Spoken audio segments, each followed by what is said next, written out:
My brother partied away his teens, while I worked 2 jobs to save $15,000 for college. Then, he convinced our mom to let him borrow it, flunked out after 1 semester, and laughed when I asked for it back. When I told him he'd stolen my future, he rolled his eyes and said, "You're just mad I figured out how to win without working." I didn't say a word. That was 6 years ago. This morning, he was dragged out of court screaming, while the judge gave him 25 more years. Growing up, my parents always made it clear that college was our responsibility. They weren't wealthy, but they encouraged both my brother Jake and me to save every penny we could for our future education. While Jake spent his teenage years partying and buying expensive sneakers, I worked 2 part-time jobs throughout high school, one at a local grocery store and another tutoring younger kids in math. By the time I graduated, I had managed to save $15,000 in a dedicated college savings account. It wasn't enough to cover everything, but combined with scholarships and student loans, it would make my dream of studying engineering at State University possible. Jake, on the other hand, had maybe $2,000 saved and no real plan for his future. The summer before I was supposed to start college, Jake suddenly announced he was also going to attend State University. My parents were thrilled that both their sons would be getting an education, but I was confused. When I asked him how he was planning to pay for it, he just smirked and said he had it figured out. 2 weeks before freshman orientation, I went to check my college savings account balance to make final tuition payments. The account was completely empty. Every single dollar I had worked for over 3 years was gone. When I called the bank in a panic, they explained that since the account had both my name and my mother's name on it from when I was a minor, she had the authority to make withdrawals. I confronted my mother immediately. Through tears, she admitted that Jake had convinced her to let him borrow my money, promising he would pay it back after his first semester when his financial aid kicked in. She said Jake told her I could just take a gap year and reapply for more financial aid later. My own mother had chosen my lazy, manipulative brother over my carefully planned future. Jake acted like it was no big deal when I confronted him. He said I was being dramatic, and that family should help each other out. He promised to pay me back, but I knew better. This was the same brother who still owed me $50 from when we were 12 years old. I had to defer my admission and watch as Jake moved into the dorms with my money. He bought a meal plan, new clothes, a gaming setup for his room, and even joined a fraternity. Meanwhile, I was stuck at home, working double shifts at the grocery store, trying to save up enough to start school the following year. Jake's college experience was exactly what you'd expect. He partied constantly, barely attended classes, and flunked out after 2 semesters. Not only had he stolen my future, but he had completely wasted the money I had worked so hard for. When I asked him about paying me back, he said he was broke and would need time to find a job. But here's where it gets interesting. Despite being broke, Jake somehow managed to afford a brand new truck, designer clothes, and frequent trips to expensive restaurants. When I asked him about this obvious contradiction,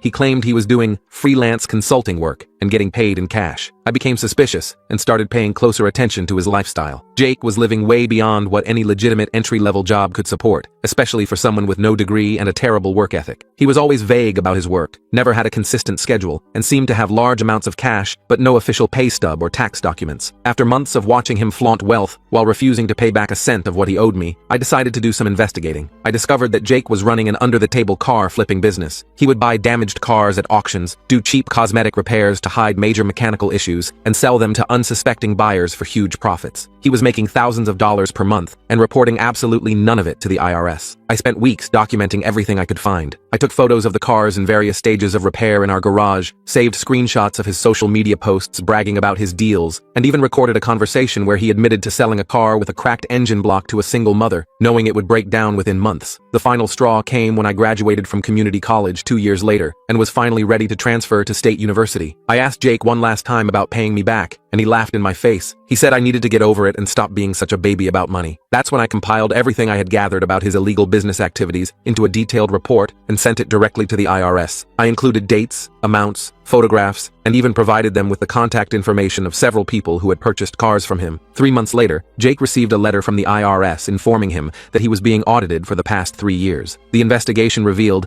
that he had failed to report over $80,000 in income from his car flipping operation. Between the back taxes, penalties, and interest, he owed the government more than $35,000. But that wasn't even the worst part. 2 of the people who had bought cars from him had filed complaints with the State Attorney General's office for fraud, and the IRS audit had provided prosecutors with all the evidence they needed to build a case against him. My parents were furious with me when they found out what I had done. They said I was destroying my brother's life over money and that family should stick together no matter what. But I reminded them that Jake had destroyed my educational plans without a second thought, and family loyalty should go both ways. Jake tried to get a lawyer, but legal fees would have cost him even more money he didn't have. He was forced to sell his truck, move back in with our parents, and take a legitimate job at a warehouse to set up a payment plan with the IRS. But the story doesn't end there. What my parents discovered next changed everything, and Jake's reaction was something none of us saw coming. The first thing they found was a stack of fake vehicle titles hidden in Jake's old bedroom closet. My mother had been cleaning out his room to make space for him to move back in when she discovered them them tucked inside a shoebox. There were at least 20 counterfeit titles, all with different VIN numbers,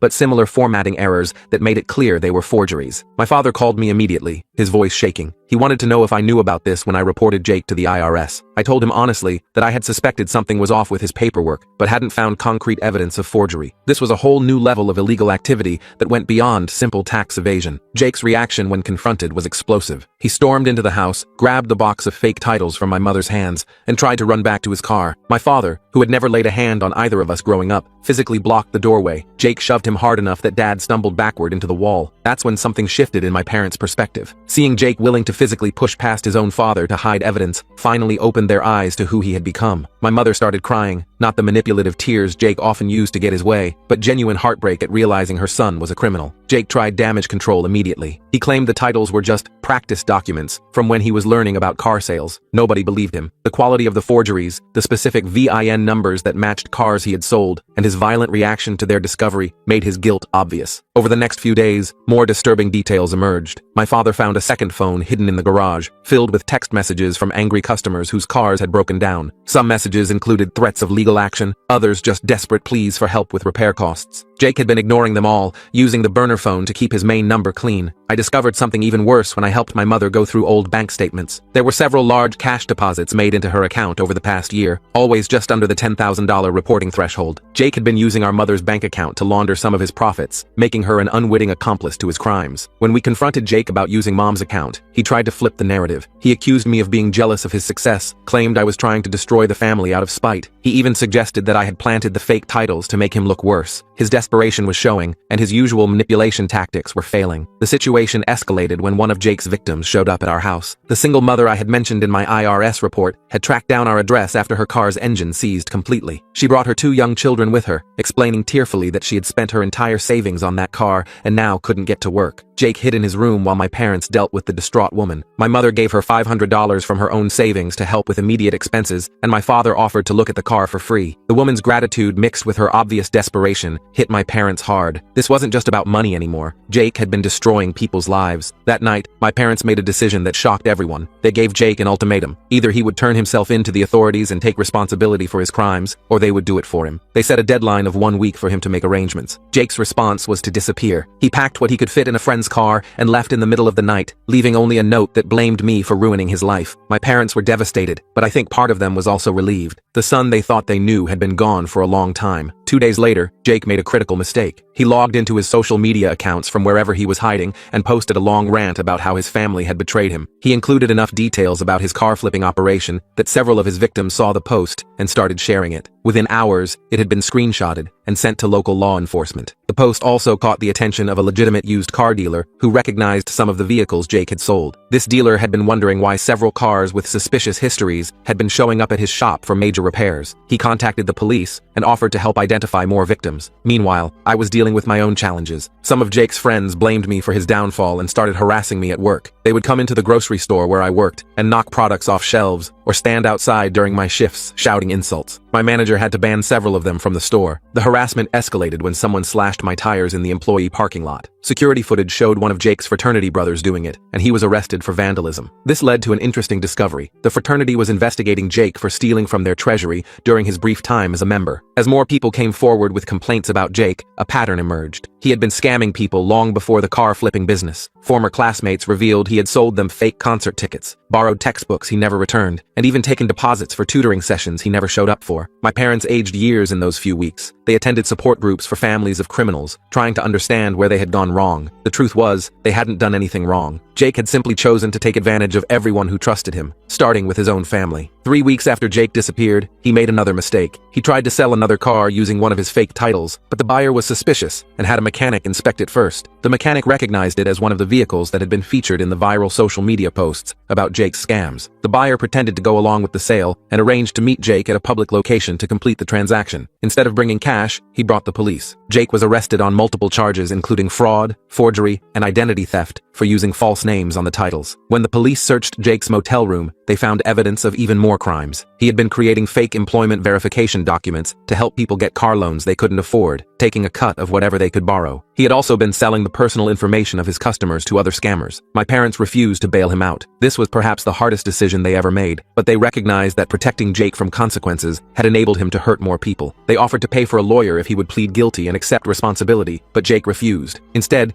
Jake tried to make a deal with prosecutors. He offered to testify against other people involved in similar scams if they would reduce his charges. The problem was, Jake had been working alone. His attempts to implicate innocent people, including some of his former friends who had refused to help him, only made things worse. During this time, I finally started my engineering program at State University. I had managed to save enough money, and ironically, the documentation I had provided to the IRS about Jake's theft of my college funds helped me qualify for additional financial aid. It felt surreal to be attending orientation while my brother sat in jail. The trial date was set for 6 months later. Jake's public defender advised him to take a plea deal, warning that the evidence against him was overwhelming. But Jake was convinced he could talk his way out of it, just like he always had. He insisted on going to trial. I was called as a witness, which meant facing Jake in court for the first time since he had disappeared. He looked different, thinner and older somehow. When I testified about finding my college savings account empty, he couldn't even look at me. His lawyer tried to argue that it was a family dispute, not theft, but the prosecutor pointed out that Jake had never made any attempt to repay the money, despite having significant income from his illegal activities. Other witnesses told their stories too. The single mother described how Jake had assured her the car was in perfect condition, even showing her a fake inspection report. A college student explained how Jake had sold him a car that turned out to be stolen, leading to his arrest during a traffic stop. An elderly man detailed how Jake had overcharged him by thousands of dollars, taking advantage of his limited knowledge about cars. The jury deliberated for less than 2 hours. Jake was found guilty on all counts. The judge, noting Jake's complete lack of remorse and his attempts to implicate innocent people, sentenced him to 5 years in prison and ordered him to pay restitution to all his victims. The total amount was over $200,000. My parents were there for the sentencing. My mother cried quietly while my father stared straight ahead, his jaw clenched. When Jake was led away in handcuffs, he finally looked at me. For just a moment, I saw something like regret in his eyes, but then his expression hardened again. After the trial, something unexpected happened. Several of Jake's victims approached me to thank me for reporting him. They formed a support group, sharing resources and helping each other recover from their losses. The single mother even got her car properly repaired with help from my father and some honest mechanics who had heard about the case. I graduated from State University with my engineering degree 3 years later. My parents came to the ceremony, proud, but still carrying the weight of Jake's choices. We had learned to be a family without him, though his absence was always felt. They had started volunteering with organizations that helped fraud victims, turning their pain into purpose. Jake was released after serving 4 years with good behavior. He reached out through a letter, asking if we could meet. He claimed to have changed, to have found religion, and understood the harm he had caused. My parents wanted to believe him, but I was skeptical. Too many times Jake had used false remorse as another manipulation tactic. We agreed to meet at a neutral location, a coffee shop downtown. Jake showed up looking healthier than he had at trial, wearing simple clothes instead of his usual flashy style. He apologized, seemingly sincerely, for stealing my college money and for all the pain he had caused our family. Then he asked if I could help him find a job, claiming no one would hire him with his record. When I hesitated, his mask slipped just a little. He mentioned how successful I must be now with my engineering degree, how I could surely afford to help him get back on his feet. It was subtle, but I recognized the old Jake underneath the reformed exterior. I told him I would think about it, and left. Later, I learned he had been asking other family members for money too, spinning slightly different stories to each person. Some things, it seemed, never changed, but at least now everyone knew better than to give Jake access to their bank accounts, or trust him with their futures. The last I heard, Jake was working at a call center, living in a small apartment, and still owing most of his restitution. He occasionally sent messages to family members, usually around holidays, testing to see if anyone had softened toward him. Most went unanswered. As for me, I learned valuable lessons about family, trust, and standing up for what's right even when it's difficult. My relationship with my parents grew stronger once they stopped enabling Jake's behavior. We had all paid a price for his choices, but in the end, justice was served. The money he stole from me was never returned, but I built my future anyway. Every success I achieved felt like a small victory over the brother who tried to steal my dreams. And while I'll never forget what Jake did, I refuse to let his betrayal define my life. Sometimes, the best revenge really is living well. The coffee shop meeting had been 3 months ago, and I'd hoped Jake would finally leave us alone. But I should have known better. My brother had never been one to accept defeat gracefully. The first sign of trouble came through my coworker Nathan at the engineering firm where I worked. He approached me during lunch one day, looking uncomfortable. "Hey, your brother Jake called the office yesterday," he said. "Asked a bunch of questions about you. Said he was updating family records or something." My stomach dropped. Jake had no legitimate reason to contact my workplace. When I pressed Nathan for details, he admitted Jake had been fishing for information about my salary, my position, even my work schedule. Nathan had sensed something was off, and hadn't shared anything, but the fact that Jake was sniffing around my professional life set off every alarm bell. That evening, I called my parents to warn them. Mom answered, sounding tired. "Oh honey, Jake's been calling here too. Says he needs our help with job applications. Wants us to be references. Please tell me you didn't agree to that," I said. There was a pause. "Your father already did. Jake said no one else would vouch for him. And well, we're his parents." I wanted to scream. Even after everything, they still couldn't completely cut him off, but arguing wouldn't help. Instead, I focused on damage control. Just be careful what you tell any potential employers. Stick to basic facts only. 2 weeks later, I discovered Jake's real game. My credit monitoring app sent an alert about a new inquiry on my credit report. Someone had applied for a personal loan in my name. The application was denied due to insufficient credit history matching the request, but the attempt itself was troubling. I immediately placed a fraud alert on all my credit files and started digging. The loan application had used my social security number, my current address, but listed a different phone number. When I searched that number online, it traced back to a prepaid cell phone purchased just days before the loan application. Jake was trying to steal my identity. I gathered all the documentation and went to my parents' house. They needed to know what their son was attempting now. Dad was working in the garage when I arrived, and I could see the weariness in his eyes before I even spoke. "Jake tried to take out a loan in my name," I said, showing him the papers. Dad's shoulders sagged. "Are you sure it was him? Who else would it be? He knows all my information, and this happened right after he was asking Nathan about my job details." Mom joined us, and I explained everything. This time, there were no tears, no excuses, just a heavy silence that spoke volumes about their exhaustion with Jake's behavior. "We'll change our locks," Dad said finally. "He still has a key from when he lived here." It was a small step, but at least they were taking it seriously. I helped them that afternoon, installing new deadbolts and making sure all the windows were secure. As we worked, Mom mentioned something that made my blood run cold. Jake asked to borrow my phone last week when he stopped by, said his was dead, and he needed to make an important call. "Mom, he could have accessed your contacts, your saved passwords, anything," I said. We spent the next hour changing every password she had saved on her phone, updating security questions, and enabling two-factor authentication wherever possible. It felt like preparing for a siege, but with Jake, that's essentially what it was. The next escalation came through social media. I started receiving friend requests from people I didn't recognize, all with generic profiles and stock photo images. When I ignored them, the messages started. They all had a similar theme. Someone was spreading rumors about me being a snitch who destroyed their own brother's life. I knew it was Jake, creating fake profiles to harass me. I blocked each one, but new ones kept appearing. Then the reviews started showing up. Someone was leaving one-star reviews on my company's Google page, claiming I was unprofessional and had stolen money from clients. The reviews were obviously fake, but they still required time and effort to dispute. My boss, thankfully, was understanding when I explained the situation. "Family drama is the worst," she said. "Let's beef up security around here just in case." The company implemented a new policy requiring ID checks for all visitors and added my photo to the security desk with a note to alert management if Jake showed up. It was embarrassing, but necessary. 3 weeks into Jake's harassment campaign, things took a darker turn. I came home from work to find my apartment door slightly ajar. Nothing was obviously missing, but things had been moved. My desk drawers were open, papers shuffled around. My laptop was still there, but it had been powered on. I called the police immediately. The officer who responded was sympathetic but honest. "Without proof it was your brother, there's not much we can do. Nothing was taken, no damage done. Best we can do is file a report for your records." I had my locks changed that night and installed a security camera system the next day. The violation of my personal space left me feeling vulnerable in a way Jake's previous schemes hadn't. This was no longer just about money. It was about control and intimidation. My parents were horrified when I told them about the break-in. Mom actually suggested they should report Jake's whereabouts to his parole officer, but we discovered he'd been released from parole early for good behavior. He was completely free to harass us, as long as he didn't technically break any laws. The security cameras proved their worth just a week later. I reviewed the footage after getting another credit alert, and saw Jake approaching my door around 2 p.m. while I was at work. He didn't try to enter, but he spent several minutes examining the new locks and camera placement. He was testing my defenses. I saved the footage and started building a harassment file. Every fake review, every suspicious credit inquiry, every documented incident went into a folder. I wasn't sure what I'd do with it yet, but I knew documentation would be important. The situation reached a boiling point when Jake targeted my relationship with my girlfriend, Victoria. We'd been dating for 6 months, and I'd been careful to keep her away from my family drama. But Jake had done his research. Victoria called me one evening, confused and upset. "I just got the weirdest email," she said. "Someone claiming to be a concerned friend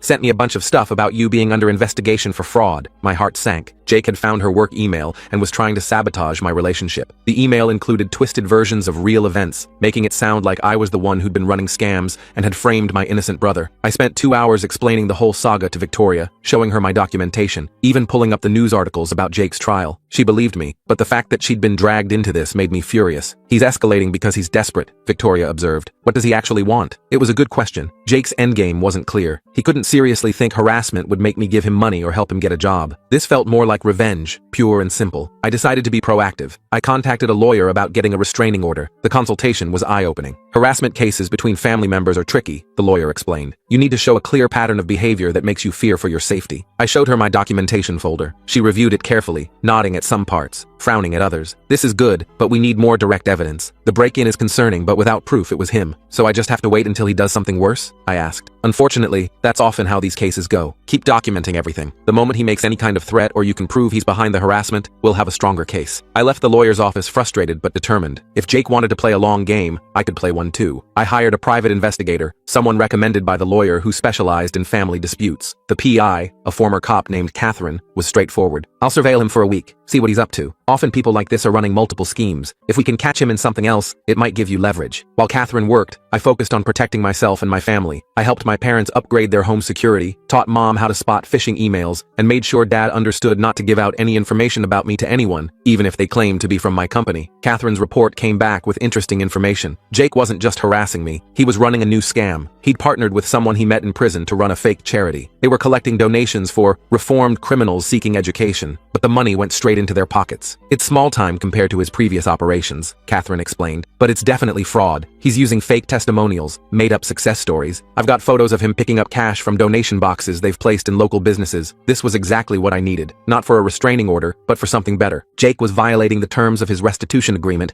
by engaging in new fraudulent activities. One call to the prosecutor's office could send him back to prison, but I hesitated. Despite everything, some part of me still remembered the brother who'd taught me to ride a bike, who'd shared his Halloween candy with me when I was too sick to trick or treat. Was I ready to be responsible for sending him back to prison? The decision was taken out of my hands when Jake made his biggest mistake yet. He showed up at my workplace. I was in a meeting when security called my boss. She stepped out, then returned, looking grim. Your brother's in the lobby. Security won't let him up, but he's making a scene. I could hear him from the elevator, shouting about family loyalty and how I'd destroyed his life. Several clients were in the lobby, watching this unfold. My professional reputation was now at stake. Security had already called the police by the time I reached the lobby. Jake's face was red, spittle flying as he ranted. "There he is!" he shouted when he saw me. "My own brother, too good to help family. You ruined my life. You owe me." "You ruined your own life," I said, keeping my distance. "And you stole my college fund. If anyone owes anyone, it's you. That was years ago. I did my time, but you can't let it go, can you? You had to keep punishing me." The police arrived before Jake could escalate further. As they led him away, he was still shouting about how I'd betrayed him. Several co-workers had recorded the incident on their phones. My boss was understanding but firm. "We can't have this happening again." That night, I made the call to the prosecutor's office. I reported the fake charity, provided Catherine's evidence, and informed them about the harassment campaign. The prosecutor was very interested, especially since Jake still owed significant restitution to his victims. "We take violation of restitution agreements very seriously," she said. "We'll investigate immediately." I also filed for the restraining order, now having clear evidence of Jake approaching me at my workplace and causing a disturbance. The lawyer said the workplace incident significantly strengthened our case. My parents were devastated when I told them what I'd done. "More prison time?" Mom asked quietly. "He brought this on himself," I said. "I tried to stay away from him. He's the one who couldn't leave me alone." Dad nodded slowly. "We know. It's just, we keep hoping he'll change." "He's had every opportunity to change," I reminded them. "He chose harassment and more fraud instead." The investigation into the fake charity moved quickly. Jake and his partner had been sloppy, keeping poor records and leaving a clear paper trail. They were arrested within 2 weeks of my report. This time, Jake didn't get bail. His previous conviction and the new charges, while still owing restitution, made him a flight risk. He was held pending trial, and I finally felt like I could breathe again. The restraining order was granted, requiring Jake to stay at least 500 feet away from me, my home, and my workplace. It felt like a paper shield, but it was better than nothing. Victoria had stuck by me through all of this, even helping me organize my documentation for the lawyer. "Your brother's got serious issues," she said one evening. "But you know this isn't your fault, right?" I wanted to believe her, but guilt still gnawed at me. Had I started this cycle by reporting him to the IRS years ago? Or had Jake always been headed down this path? My answer came from an unexpected source. One of Jake's former friends, Jonathan, reached out to me. "I heard about what's been happening," he said when we met for coffee. "I wanted you to know, Jake was always like this. Even in high school, he was running little scams. You didn't create this. You just finally held him accountable." Jonathan shared stories I'd never heard. Jake selling fake IDs, running a term paper writing service that delivered plagiarized content, even stealing from the fast food job he'd had for exactly 1 week. "We all enabled him by looking the other way," Jonathan said. "You're the only one who ever stood up to him." It helped, hearing that. The guilt didn't disappear entirely, but it lessened. Jake's new trial was scheduled for 4 months out. In the meantime,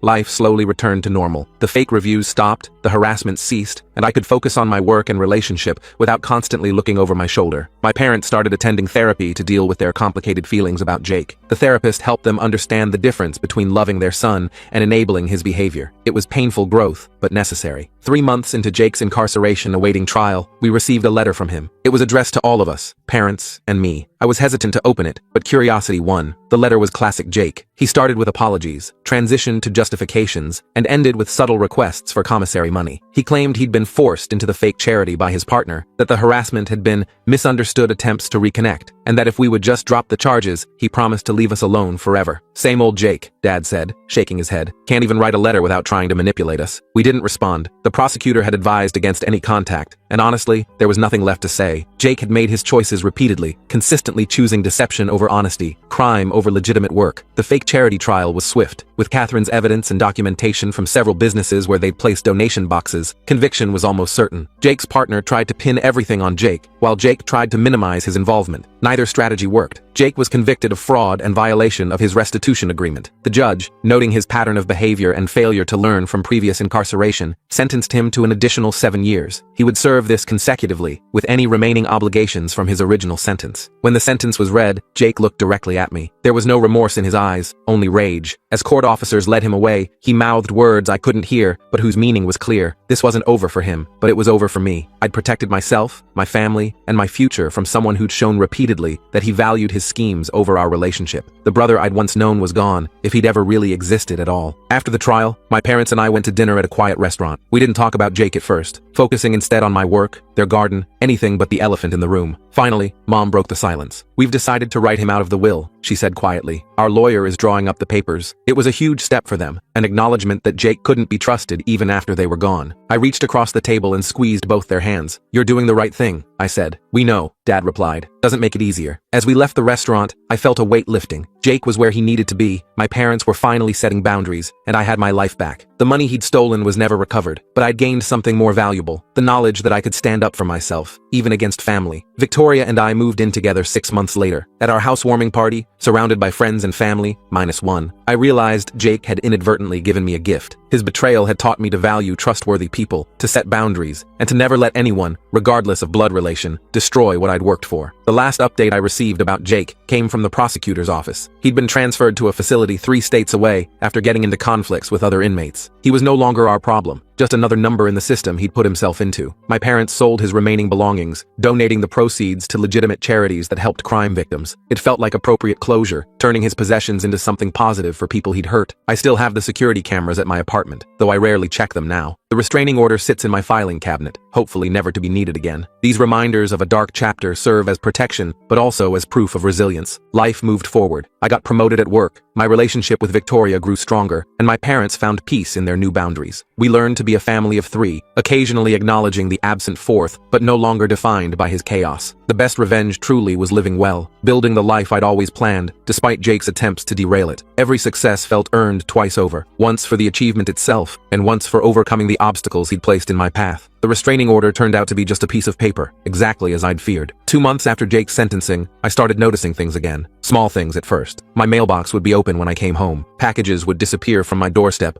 only to reappear days later, opened and resealed. The security cameras never caught anything definitive, just shadows at the edge of the frame. I knew it wasn't Jake himself. He was locked up 3 states away, but he'd always been good at making friends with the wrong people. My suspicions were confirmed when I ran into one of his old associates at a gas station. The guy smirked at me, made a comment about how Jake sends his regards, then drove off before I could respond. Victoria noticed my increasing paranoia. I'd started checking the locks multiple times before bed, reviewing security footage obsessively. She suggested we move to a new apartment, somewhere Jake's friends wouldn't know about. It felt like letting him win, but she was right. We found a place across town with better security, a doorman, and restricted access. The moving process revealed just how deep Jake's network ran. Our moving truck was vandalized the night before we were supposed to leave. All 4 tires slashed, obscene messages spray-painted on the sides. The moving company had to send a replacement, costing us an extra day and several $100s. Mom called while we were packing, her voice strained. Someone had been calling their house at all hours, hanging up when they answered. Dad had installed a call recording system, but the calls came from different numbers each time, all untraceable burners. They were considering changing their number, something they'd had for 30 years. Then came the letters, not to me, but to my employer. Anonymous tips about my criminal history, claiming I'd been Jake's partner in his schemes. My boss called me into her office, showed me the letters. They were poor poorly written, full of easily disproven claims, but she had to investigate. Company policy. The investigation cleared me, of course, but it took 3 weeks of meetings with HR, providing documentation, and watching my co-workers whisper when I walked by. Even after I was cleared, the damage was done. I'd gone from rising star to the guy who brought drama to the office. Catherine, the private investigator, agreed to look into the harassment. She discovered that Jake had been making calls from prison, using other inmates' phone privileges. He'd been coordinating with a network of people he'd met inside, promising them cuts of money he claimed I'd hidden from his illegal operations. He's created an entire mythology around you, Catherine explained, showing me transcripts she'd obtained. In his version, you were the mastermind who set him up to take the fall. He's convinced these people you're sitting on hundreds of thousands in cash. The revelation was disturbing. Jake had turned me into a target for every small-time criminal he could reach. Catherine recommended I talk to the prison directly, file a complaint about his phone usage. But when I called, they claimed they'd monitor the situation. Nothing changed. Victoria and I settled into our new apartment, but the harassment followed. Our new address stayed secret for exactly 2 weeks before the hang-up calls started again. Then came the fake food deliveries. Pizza, Chinese food, sometimes 5 or 6 orders a night, all cash on delivery. The restaurants eventually blacklisted our address, which meant we couldn't even order legitimately anymore. My parents were struggling too. Dad's small repair shop started getting bogus negative reviews online, all claiming he'd scammed them or done shoddy work. Each review mentioned that he was the father of those criminal brothers, making it clear this was connected to Jake. Dad spent hours trying to get the reviews removed, but new ones appeared faster than the platforms could investigate them. Mom's book club asked her to stop attending. Someone had sent letters to all the members, warning them about her dangerous family connections. These were her friends of 20 years, but fear and gossip won out over friendship. She tried to explain, but the damage was done. I hired a lawyer to explore our options. He suggested a cease and desist letter to Jake, but we both knew it was pointless. What were we going to do? Sue someone already in prison with no assets? The lawyer did help us document everything properly, creating a paper trail in case we needed it later. The breaking point came when someone targeted Victoria's family. Her parents received a package containing photos of Victoria and me, taken without our knowledge, along with a note suggesting their daughter was in danger because of her association with me. Victoria's father, a quiet accountant who'd never had so much as a parking ticket, wanted to hire bodyguards. I watched Victoria try to calm her parents down over video chat, saw the fear in their eyes, and felt something snap inside me. Jake had stolen my college fund, derailed my education, tried to destroy my career, and now he was terrorizing innocent people whose only crime was being related to someone I loved. That night, I made a decision. If Jake wanted to play dirty from prison, I could play smarter. I started with research, diving deep into prison communication systems, inmate networks, and the economics of harassment campaigns. What I found was enlightening. Jake was paying for all this harassment using commissary funds. Someone on the outside was putting money into his account, which he then used to trade for phone time and favors. The money had to be coming from somewhere, and I had a pretty good idea where. I contacted Catherine again, asked her to investigate who was funding Jake's prison account. It took her less than a week to find the answer. Jake had a storage unit I didn't know about, paid up for 5 years in advance. Inside, she found evidence of even more victims from his car flipping days, people who'd never come forward. She also found cash, about $30,000 hidden in various items. But here was the interesting part. Jake had been directing people to slowly empty the unit, selling items and depositing money into his commissary account. The person doing this was his former cellmate's girlfriend, who thought she was helping an innocent man wrongly imprisoned. I could have reported this to the authorities immediately, but I wanted to be strategic. First, I reached out to the victims Catherine had identified. Many were eager to file complaints once they learned Jake was in prison. Their statements would add to his restitution debt and potentially extend his sentence. Next, I worked with my lawyer to file a civil suit against Jake for harassment and intentional infliction of emotional distress. We couldn't get money he didn't have, but we could get a court order requiring the prison to restrict his communications. The key was proving the harassment was coming from him. Catherine helped us build an airtight case. She tracked down 3 of the people who'd been harassing us, got one to admit on recording that Jake had promised him $5,000 to make his brother's life hell. We had phone records, financial transactions, even screenshots of messages Jake had sent through contraband cell phones. While we built our case, the harassment escalated. Someone tried to break into my parents' house while they were home. Dad confronted the intruder with a baseball bat, and the guy fled, but not before Dad recognized him as someone who'd visited Jake in prison. Mom was so shaken she could barely speak for days. Victoria's employer started receiving calls about her, similar to what had happened at my job, but her boss was less understanding than mine. She was put on administrative leave while they investigated, despite having done nothing wrong. I watched her try to stay strong, but I could see the stress wearing on her. My own situation at work deteriorated further. Despite being cleared of any wrongdoing, I was passed over for a promotion I'd been working toward for 2 years. My boss apologetically explained that upper management felt I brought too much external drama to the team. Years of hard work undermined by Jake's vindictive campaign. Then, Jake made a crucial mistake. he got cocky and sloppy. One of his harassment calls to my parents was made directly from his own prison phone account, not traded through another inmate. He forgot to block the number, and Dad's recording system captured everything, including Jake's voice clearly directing someone to visit me at work again. This was the evidence we needed. The recording proved Jake was orchestrating the harassment from prison. We filed our civil suit immediately, along with criminal complaints for conspiracy to commit harassment and stalking by proxy. The prison finally took action, placing Jake in solitary confinement pending investigation. The lawsuit moved faster than I expected. Jake tried to represent himself from prison, filing rambling motions that made little legal sense. He claimed I'd fabricated evidence, that I was the one harassing him, that the whole thing was a conspiracy to keep him from exposing my crimes. The judge wasn't impressed. During the proceedings, more evidence came to light. Jake had been running multiple harassment campaigns from prison, targeting not just me, but also the prosecutor from his trial, the judge who'd sentenced him, even some of the witnesses who'd testified against him. He'd created an entire network dedicated to revenge. The civil judgment came down hard. The court ordered Jake to cease all contact with me, my family, Victoria, and her family. Any violation would result in additional criminal charges. The prison was ordered to monitor all his communications and restrict his access to phones and commissary funds beyond basic necessities. But the real victory came from the criminal investigation. Jake was charged with 15 counts of conspiracy to commit harassment, stalking, and intimidation of witnesses. Each count carried up to 5 years. Even if he only got convicted on half of them, he'd be looking at decades more in prison. Jake's network crumbled quickly once he couldn't pay them. The harassment stopped almost overnight. No more calls, no more vandalism, no more threatening letters. It was like someone had flipped a switch. The silence was almost eerie after months of constant attacks. Victoria's job reinstated her with back pay and an apology. My situation at work improved slowly as the drama faded and my colleagues remembered why they'd respected me in the first place. Mom's book club invited her back, shamefaced about their overreaction. Dad's fake reviews were removed after the platforms investigated and found they all came from the same IP addresses. The storage unit Jake had been using to fund his campaign was seized as evidence. The remaining money went toward his restitution debt, a small drop in the bucket of what he owed. The victims Catherine had found all filed their complaints, adding another $50,000 to his total debt. Jake's new trial was scheduled for 6 months out. This time, he couldn't afford even a public defender's full attention,